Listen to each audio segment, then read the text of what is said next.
ये कवर कर लूँगा बताओ।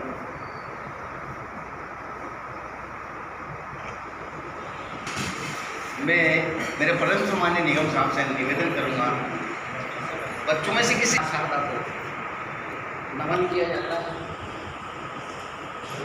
दान किया जाता है। श्री गणेश को नमन किया जाता है। हमारे गणाधिपति गणराज जो हमारी संस्कृति के प्राण हैं, इसी क्रम में आज की सभा में मैं आपको माँ शारदा के मंत्रों से अवगत कराता हूँ। ओम लक्ष्मी मेघाधरा पुष्टगौरी पुष्टि प्रभावती एका विपायितं भूयस्ता भीमा सरस्वती सरस्वती नमो नित्यं भद्रकाली नमो नमः नमो वेदे वेदांग वेदांग स्थानेभ्येव च मातस्वदीयपदपङ्कजभक्तियुक्ता ते त्वां भरन्ति निद्रान् परान् विनायते पुण्ययां ततदेव हेन वन्दुवाय व्यासाय कृष्णरूपाय व्यासरूपाय विष्णुवे नमो वे ब्रह्मनिधये वसिष्ठाय नमो नमो विशालबुद्धे प्रह्लाद अरविंद भारते ऋतु ज्ञानमय प्रदीप। ये जो मैंने आपको माँ शारदा के साथ सभी देवों का स्तुति करके बताया है, ये हमारी संस्कृति के प्राण हैं। इनके बिना हम आगे कोई कार्य नहीं कर सकते। इसलिए मेरा निवेदन है कि आप लोग सभी इस प्रकार के सरस्वती वंदना को कंठस्थ करें, ताकि आपकी बुद्धि को आगे बढ़ाने में ये देवगण, ये देवीगण आपको मार्ग प्रशस्त करें। कि माँ सरस्वती वंदना के बिना कोई भी कार्यक्रम स्टार्ट नहीं होता। देव पूज्य है प्रथम गणेश, तो आपने दोनों ही काम कर दिए। अब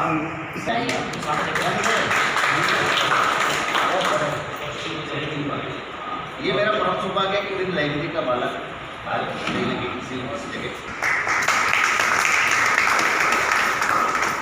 कार्यक्रम बच्चों का तो बच्चों से है ना, ये सब मेजबान ही है।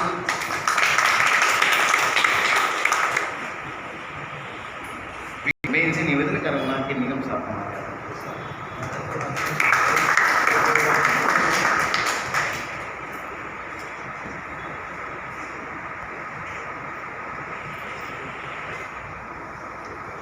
ऐसा कुर्सी लगाई, उसके लिए क्षमा चाहता हूँ कि तो नहीं स्वागत करूँ आपका। आप इनका हमारे स्वागत करें। साहब, मेरे बड़े भाई मोहनलाल जी वर्मा साहब, और इस लाइब्रेरी के बहुत पुराने पाठक, करीब 23 साल तो मेरे को यह कार्य करते हुए। परम सम्मान्य बड़े भाई साहब, कवि हैं आप, साहित्यकार हैं शांति जी, और मेरे प्यारे बच्चों, मेरे प्यारे बालकों, मेरी बेटियां, मेरे बेटे, मैं ये रिश्ता रखता हूँ आप सभी का। इस पुस्तकालय में मुंशी प्रेमचंद जयंती पर आप सभी का स्वागत, अभिनंदन, वंदन।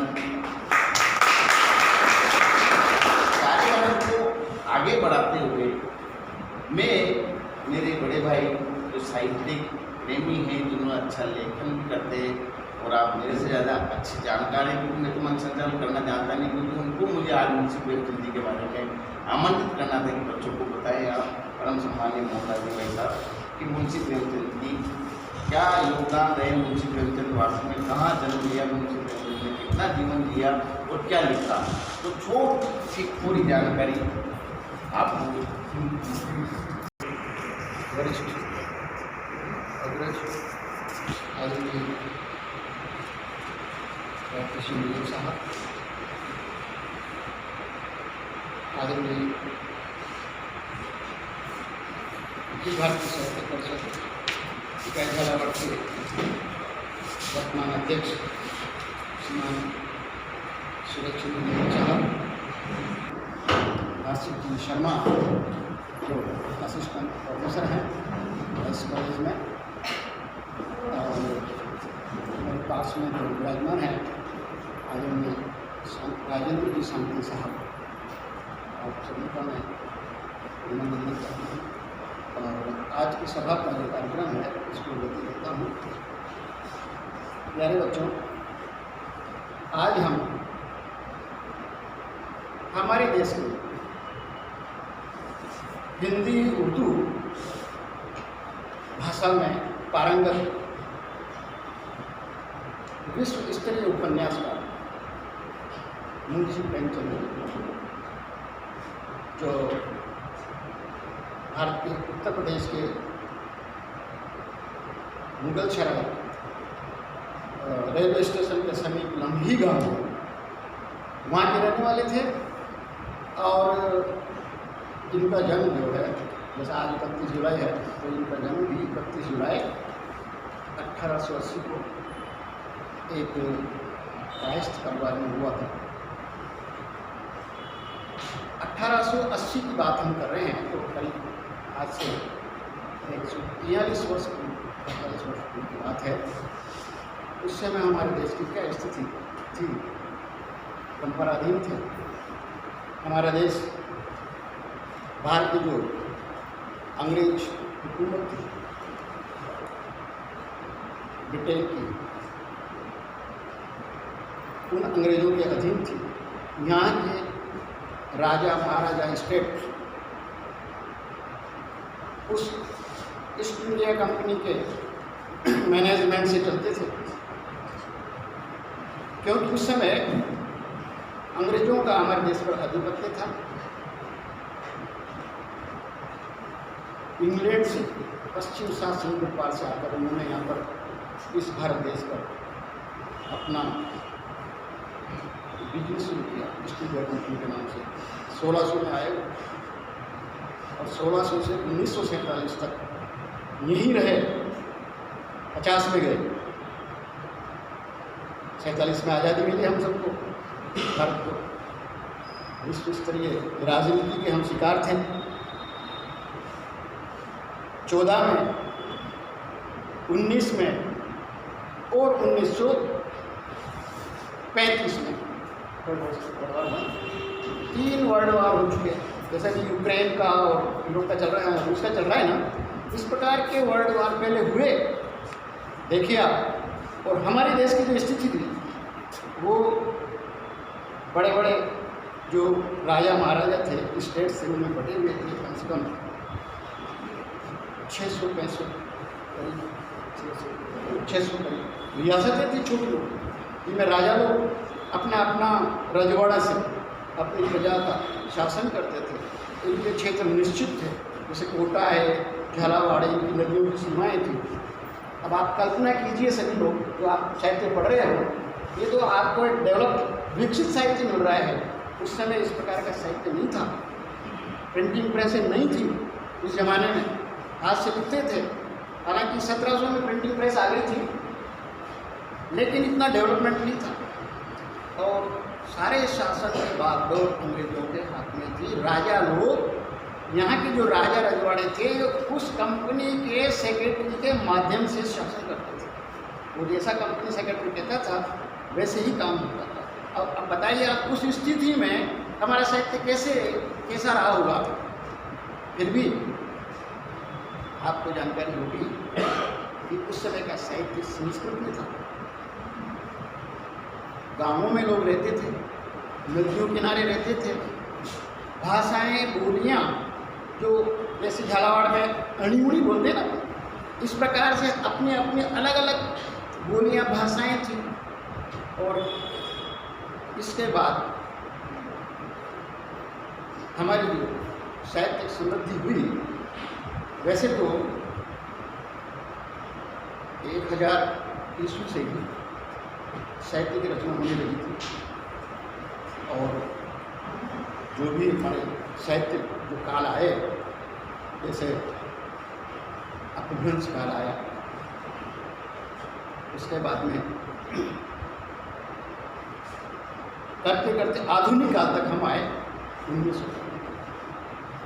इस दौरान भाषा के अंदर, साहित्य के अंदर जो भी प्रोग्रेस हुई वो धीरे धीरे हुई, क्षेत्रीय हुई, क्योंकि हम दूसरों के अधीन थे। हमारा साहित्य छुपा हुआ था।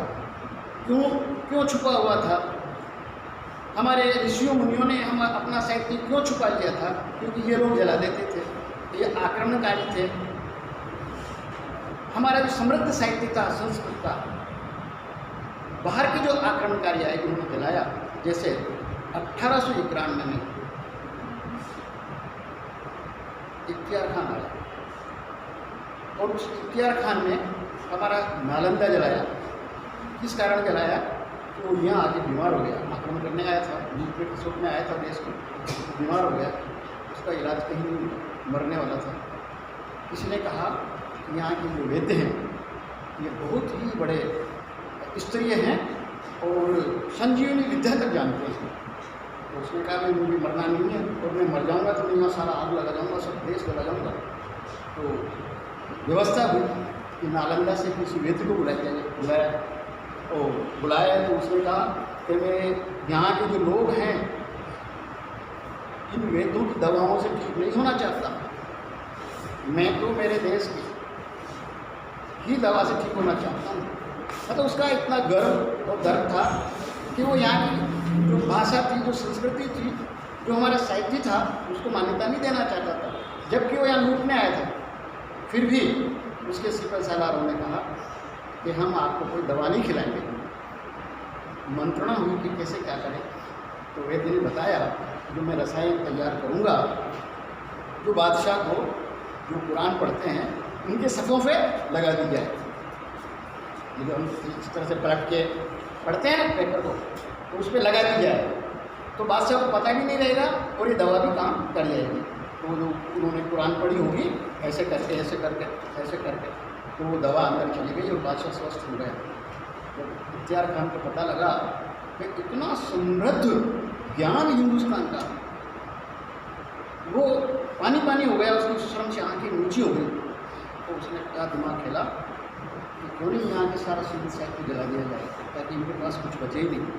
और वास्तव में बच्चों उस इख्तियार खान ने नालंदा विश्वविद्यालय जलाया, 2-3 महीने तक जलता रहा। 7 मंजिला था, 10,000 करीब उसमें बच्चे पढ़ते थे, विदेशों से आते थे। ये चीनी यात्री फाइयान, रहनशान, ये सब यहाँ पढ़ने आए थे हमारे यहाँ। लेकिन क्या करें, दुर्भाग्य है समय का कि समय ने करवट ली और हम इन लोगों के चक्कर में आ गए। कारण हमने एकता नहीं थी, आपस में मेलजोल नहीं था, मने मने बटे हुए थे।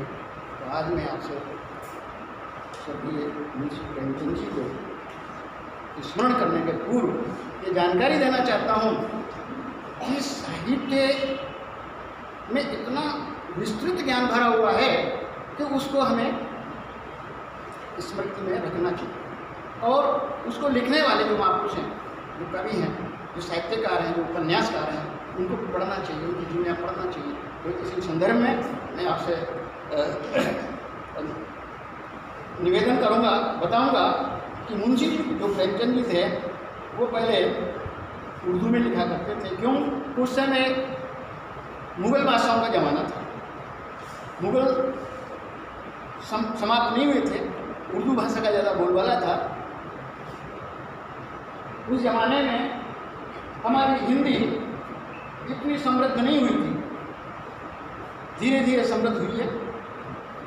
जैसे द्विवेदी युग आया, महावीर प्रसाद हजारी युग आया, हमारे जो धार्मिक कवि हैं सूरदास हैं, तुलसीदास हैं, इन्होंने इसको समृद्ध किया है। उन्हीं में से एक मुंशी जी जो हैं हमारे प्रेमचंद जी, लम्ही गांव के यूपी में, इन्होंने पहले उर्दू में लिखना शुरू किया। उसके बाद में इनके साथ कोई घटना घट गई और साहित्य मिला तो इन्होंने फिर हिंदी में लिखना शुरू किया। आज़ादी का दौर था, अंग्रेजों की सब पे नज़र रखती थी, जो कोई भी शासन के खिलाफ लिखता था उसको गिरफ्तार कर लिया जाता था, उसको परेशान किया जाता था। तो इन्होंने हिंदी में शुरू किया। आपका जन्म 31 जुलाई 1880 को यूपी के लम्ही में हुआ। और आपके जो संबंध में कुछ बात हैं, मैं इतनी जानकारी मुझे भी नहीं, मैं बताना चाहता हूँ कि प्रेमचंद की रचनाएं दृष्टि विभिन्न साहित्य रूपों में अभिव्यक्त हुई। वो बहुमुखी प्रतिभा संपन्न साहित्यकार थे। प्रेमचंद की रचनाओं में तत्कालीन इतिहास बोलता है। उन्होंने अपनी रचनाओं में जनसाधारण की भावनाओं, परिस्थितियों और उनकी समस्याओं का मार्मिक चित्रण किया। उनकी कृतियां भारत के सर्वाधिक विशाल और विस्तृत वर्ग की कृतियां हैं। अपनी कहानियों में प्रेमचंद मानव स्वभाव की आधारभूत महत्ता पर बल देते हैं। बड़े घर की बेटी आनंदी अपने देवर से अप्रसन्न हुई क्योंकि वह गंवार उससे स्पष्टता से बोलता है और उस पर खींच कर खड़ा हो फेंकता है। जब उसे अनुभव होता है कि उसका परिवार टूटा है और उसका देवर परिताप से भरा है, तब वो उसे समाकर देखती हुई और अपने पति को शांत करती है। बड़े घर की बेटी, ये इनकी कहानियाँ हैं। उस कहानियों में जन सामान्य पात्रों को इन्होंने लिया है और समाज में जो क्या विद्युताएँ हैं, क्या कमजोरियाँ हैं, समाज कैसा संपन्न है, विपन्न है, वो सारे इन्होंने अपनी कहानियों और उपन्यासों में उन पात्रों के माध्यम से बताया है कि समाज कैसा था। बड़े घर की बेटी भी उनकी एक ये कहानी थी। उसका ये उन्होंने बताया कि उसके देवर से उसका खिन्नता थी। इसी प्रकार से प्रेमचंद ने अपने जीवन काल में हजारों पत्र लिखे होंगे, लेकिन उनके जो पत्र काल का ग्रास बनने से बचे रह गए और जो संप्रति उपलब्ध है उसमें सर्वाधिक पत्र हुए हैं जो उन्होंने अपने काल की लोकप्रिय उर्दू मासिक पत्रिका जमाना की यशस्वी संपादक उनकी दया नारायण निगम को लिखे थे। जो तो मुंशी दया नारायण निगम प्रेमचंद जो उन्होंने अपने काल की लोकप्रिय उर्दू मासिक पत्रिका में 2 वर्ष छोटे थे, लेकिन प्रेमचंद उनको सदा बड़े भाई जैसा सम्मान देते थे, दया नारायण जी। इन दोनों विभूतियों के पारस्परिक संबंधों को परिभाषित करना तो अत्यंत दूर कार्य है, लेकिन प्रेमचंद के इस आदर भाव का कारण ये प्रतीत होता है कि प्रेमचंद के साहित्यिक संसार में पहचान दिलाने का महत्वपूर्ण कार्य निगम साहब ने किया, दया नारायण जी ने। प्रेमचंद की उपन्यास कला के स्वर्ण युग था 1931 के आरंभ में गबन प्रकाशित हुआ था। गबन एक उपन्यास है, उसमें समाज के साधारण पात्र को उन्होंने उबारा है कि किस प्रकार से बच्चों की संगति में, जैसे आप स्टूडेंट हो, बाहर से पढ़ने आए हो और कमजोरी लोग मित्र मिलते हैं, तो उसका जो उस पात्र का जो एक दोस्त था, वो पैसे वाला था, उसके कहने में आकर वो आवारागर्दी में चले जाते हैं और उसके उनकी जो सोसाइटी है वो बिगड़ जाती है गबन में। और एक उसका कथानक है कि वो गबन कर लेते हैं, उसमें एक कर्मचारी होते हैं, वो उसमें गबन कर लेते हैं और गबन में उनको सजा मिलती है। संक्षिप्त में बता रहा हूँ, मैंने पूरा भी नहीं पढ़ा था गबन, संक्षिप्त पढ़ा था। गबन प्रकाशित हुआ 1931 में। 16 अप्रैल 1931 को प्रेमचंद ने अपनी और महान रचना कर्मभूमि शुरू की। यह अगस्त 1932 में प्रकाशित हुई। 1980 में पैदा हुए 80 और 1931 यानी 51 साल की उम्र, 40 साल, 56 वर्ष की 31 20 51 हाँ 36 और अनेक कठिनाइयों के कारण उनका प्रकाशन 36 में संभव हो सका। अपने अंतिम बीमारी के दिनों में उन्होंने एक और उपन्यास मंगलसूत्र लिखना शुरू किया, किंतु अकाल मृत्यु के कारण 36 में अक्टूबर 36 को उनकी डेथ हो गई थी। अकाल मृत्यु के कारण अपूर्ण रह गया गबन, कर्मभूमि और गोदान उपन्यास त्रय पर विश्व के किसी भी पुस्तकाल को गर्व हो सकता है। कर्मभूमि अपनी क्रांतिकारी चेतना के कारण विशेष महत्वपूर्ण है। प्रेमचंद और सिनेमा। प्रेमचंद हिंदी सिनेमा के सबसे अधिक लोकप्रिय साहित्यकारों में से हैं। उनके देहांत के 2 वर्ष बाद के सुब्रमण्यम ने 1938 में सेवासनी उपन्यास पर फिल्म बनाई, जिसमें सुब्बुलक्ष्मी ने मुख्य भूमिका निभाई थी। प्रेमचंद की कुछ कहानियों पर और फिल्में बनी हैं, जैसे सत्यजीत राय की फिल्म शतरंज के खिलाड़ी। प्रेमचंद ने मजदूर शीर्षक फिल्म के लिए संवाद लिखे। फिल्म के स्वामियों ने कहानी की रूपरेखा तैयार की थी। फिल्म में एक देश प्रेमी मिल मालिक की कथा थी, किंतु सेंसर को ये भी सहन न हो सका। फिर भी फिल्म का प्रदर्शन पंजाब, दिल्ली, उत्तर प्रदेश और मध्य प्रदेश में हुआ। फिल्म का मजदूरों पर इतना असर हुआ कि पुलिस बुलानी पड़ी। अंत में फिल्म के प्रदर्शन पर भारत सरकार ने रोक लगा दी। इस फिल्म में प्रेमचंद स्वयं भी कुछ क्षण के लिए रजत पट पर अवतीर्ण हुए। मजदूरों और मालिकों के बीच एक संघर्ष में वे पंच की भूमिका में आए थे। एक लेख में प्रेमचंद जी ने सिनेमा की हालत पर अपना भरपूर रोष और असंतोष व्यक्त किया। वो साहित्य के ध्येय की तुलना करते हैं। उनको क्या क्या पुरस्कार मिले? मुंशी प्रेमचंद की स्मृति में भारतीय डाक विभाग की ओर से 31 जुलाई 1980 100 वर्ष में उनकी जन्मशती के अवसर पर 30 पैसे मूल्य का एक डाक टिकट जारी किया। गोरखपुर के जिस स्कूल में वे शिक्षक थे, वो वहाँ प्रेमचंद साहित्य संस्थान की स्थापना की गई। इसके बरामदे में एक भित्तिलेख है जिसका चित्र गायनी और दिखा दिया गया है। यहाँ उसमें संबंधित वस्तुओं का एक संग्रहालय भी है, जहाँ उनकी एक वक्ष प्रतिमा भी है। प्रेमचंद की पत्नी शिवरानी देवी ने प्रेमचंद घर में नाम से उनकी जीवनी लिखी और उनके व्यक्तित्व के उस हिस्से को उजागर किया जिससे लोग अनभिज्ञ थे। उनके ही बेटे अमृत राय ने कलम का सिपाही नाम से पिता की जीवनी लिखी। उनकी सभी पुस्तकों के अंग्रेजी और उर्दू रूपांतर तो हुए ही हैं, चीनी, रूसी, अनेक विदेशी भाषाओं में उनकी कहानी लोकप्रिय हुई। इतने लोकप्रिय और इतने समृद्ध लेखक थे मुंशी प्रेमचंद जी। किसी भी व्यक्ति की सराहना होती है, पुरस्कार मिलते हैं, थोड़ी आलोचना भी होती है। प्रेमचंद की बढ़ती हुई ख्याति से कुछ व्यक्तियों के मन में बड़ी उड़न और ईर्ष्या हो रही थी। इनमें से एक श्री अवध उपाध्याय ने प्रेमचंद के विरुद्ध साहित्यिक चोरी का अभियोग लगाया और उनके विरुद्ध 6 महीने तक लेख लिखे। बीज के माननीय कारणों से वे सिद्ध करते रहे, यानी जैसे हम किसी को आलोचना करते हैं तो गणित के सवालों से बताते रहते हैं, किसी प्रकार की ये बात। प्रेमचंद की बढ़ती यानी प्रेमचंद की 1/3 सोवियत हेकड़े की 1/4 अमीलिया का सूट दिलाती है। एक और असफल कथाकार ने आलोचक का बाना धारण करते हुए प्रेमचंद को घृणा का प्रचारक कहा था। ये बातें हैं उस समय की। अंत में इनकी 1936 में अक्टूबर के महीने में जलोदर रोग से उनका देहावसान अनुभव होता है। इस तरह वह साहित्य भी सदा के लिए गिर गया, जिसने अपनी जीवनी की बत्ती के कण कण जलाकर भारतीय का पथ आलोकित किया। मित्रों, कहने का अर्थ यह है कि ये ऐसा साहित्यकार था जिनकी कहानियाँ, किस्से और उपन्यास हमारा जो जनसामान्य व्यक्ति है, जनसामान्य जो समाज है, उसके पात्र थे। छोटे छोटे गांवों के जीवन वृत्तांत को इन्होंने अपनी कहानी में स्थान दिया। और ऐसी ऐसी कहानियाँ हैं जिसमें घर परिवार की सारी बातें होती थी। जैसे मम्मी खाना बनाती है तो उसके हाथ जलते हैं, तो वो उसका जो होता है वो उसके लिए चिंता लेके आता है। इस प्रकार के उन्होंने पात्र चुने ताकि लोगों को ये पता लगे कि साहित्य में स्थान किसको दिया जाना चाहिए। आज हम इतने यहाँ बैठे हुए हैं, कहाँ रहते हैं, कहाँ से कहाँ आ गए हैं, तो ये सारा जो चित्रों का वृत्त है, ये लेखक एक अपनी लेखनी से समेट कर एक पुस्तक रूप देता है और वो पुस्तकें उस समाज का चित्रण करती हुई बाजार में मिलती है। उस समय काल में मुंशी प्रेमचंद जी ने साहित्य के क्षेत्र में इतनी मेहनत की कि आज हम उनको श्रद्धा से याद करते हैं।